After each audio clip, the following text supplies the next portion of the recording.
This past year has been filled with many painful triumphs for Devin Walker. They're not the victories Devin envisioned for his senior year of college. But perhaps his life outside the lines is more inspiring than anything he could have accomplished on the field. The big open smile is still there. The sense of humor firmly intact. The brain sharp as ever. His body just isn't the same. Devin is paralyzed from the neck down, at least for now.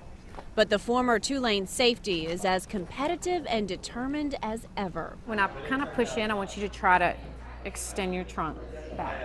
He's in therapy at least 3 full days a week, fighting to regain the use of his limbs. I go to oxygen therapy, which is hyperbaric treatment early in the morning, and then from there I go to PT and OT therapies.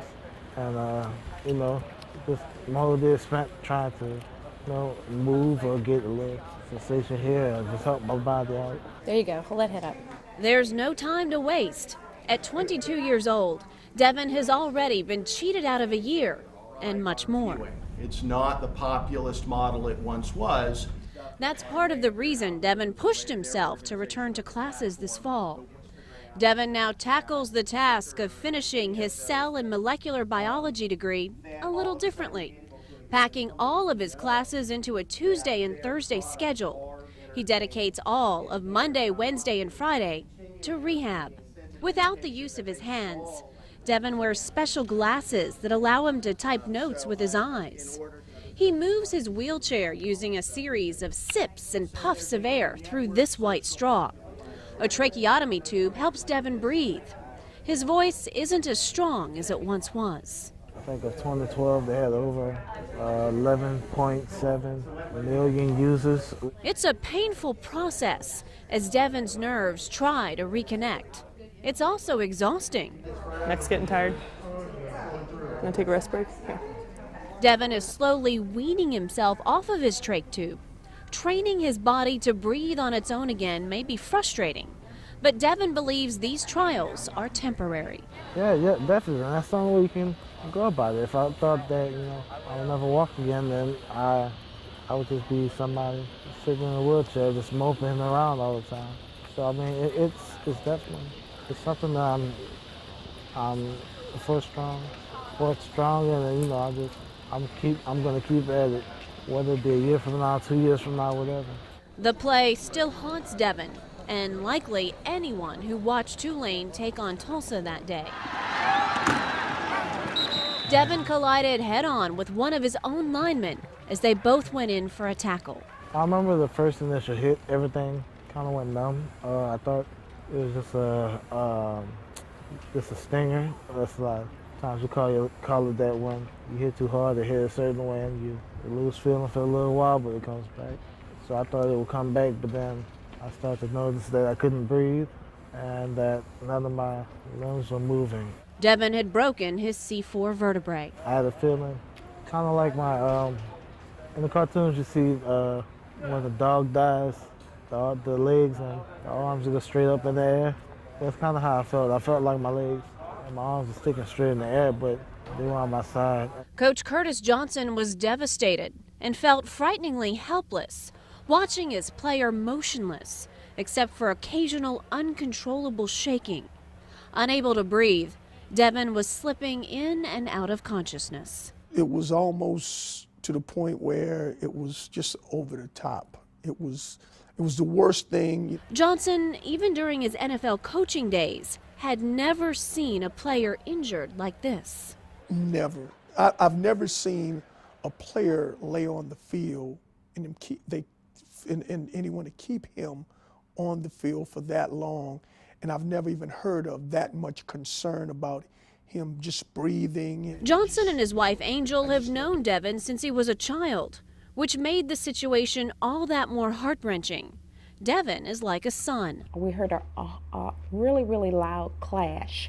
And my brother and I, who were best friends with his dad, well, 2 of my brothers actually were there, they said, "I think that's Devin." Angel was sitting 50 yards downfield from where Devin was injured, but she could still hear the impact. It was a just a significant clash, a significant sound where you know that it was a serious hit. For the next few months, Devin lived in a rehabilitation hospital, battling through the initial stages of recovery. The mental aspect of healing was just as challenging as the physical component. I started realizing, okay, it's not, it's not getting better. I'm not getting the movement where I thought I'd get it. And, it was just something that I had to learn over time was, it takes time, it takes patience, everything's not gonna come all at once. Sometimes people take years to recover from a spinal cord injury, or to fully recover, or to even recover halfway. So I had to learn to accept that. That acceptance wasn't easy. There was a steep emotional price. Yeah, I went through stages of grief. One over the fact that I couldn't really come to grasp with the terms that that I might not walk again. I might not be able to hold my little niece again. Think about coming up into the final stages of a stand. Okay, and let's have you do that exercise. Devin ultimately came to the conclusion that although his senior year and his future weren't what he'd envisioned, there were so many other goals he could accomplish and new dreams he could realize. I decided for myself, I'm not going to feel sorry for myself. There's people who are in worse case scenarios than I am. So I just decided to, go about my life like nothing else ever happens. Besides juggling his classes and therapy, Devin is also a mentor to Tulane's football team.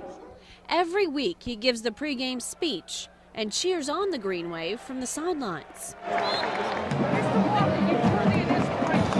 Devin has quickly become a fan favorite, relishing the chance to share his story.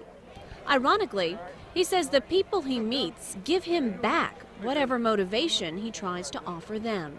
They come up to me and they say, the inspiration to me, I'm hoping the best for you, I'm praying for you, something like that. And it kind of drives me to the fact that, instead of just not wanting to let myself down, I don't want to let them down either. Devin has 30 hours of classwork left until graduation. After that, he's debating between enrolling in medical school or pursuing a master's in engineering. The future is everything for me, I guess, and anything. It just depends on where I want to go from here. Right now, I'm set on getting my degree and graduating, walking across, maybe rolling across stage this spring, hopefully. Devin is also starting a nonprofit to help others in similar situations afford medical care and technology. Perhaps Devin's t-shirt sums it up best. Pain is temporary. Victory is forever. It's a personal message that I really took heart to because